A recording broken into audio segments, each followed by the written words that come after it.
After doing wide open throttle driving for the most of 60 miles and showing the benefits on the injectors and piston tops, I'm now turning my attention to the O2 sensor and the catalytic converter. Besides seeing if there are any benefits there, one of you specifically said that I've only succeeded in plugging up the catalytic converter with the carbon that was cleaned from the combustion chamber, and so today I'm pulling the O2 sensor and the catalytic converter on this 2017 Accord to see if the wide open throttle driving had any effect on them. Now let's get this.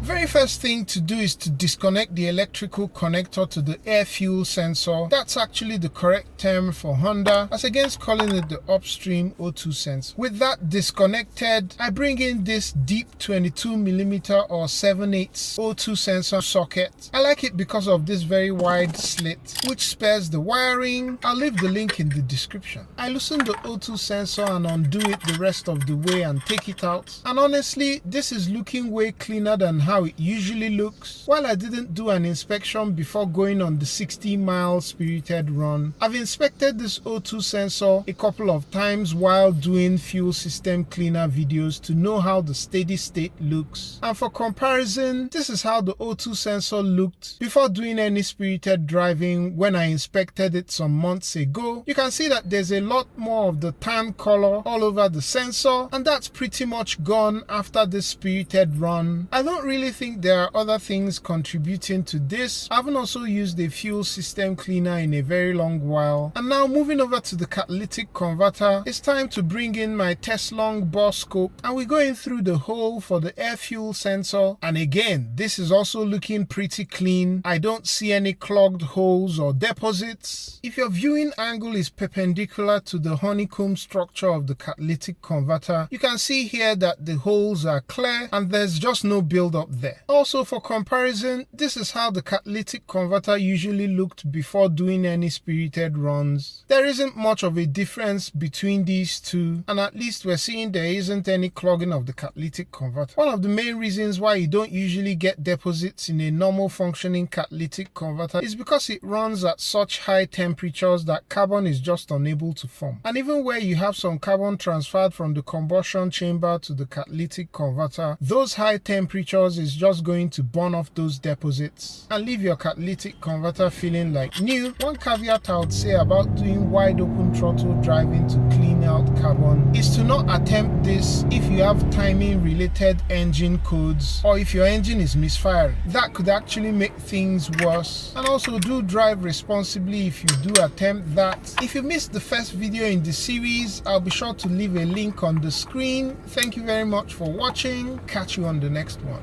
Peace.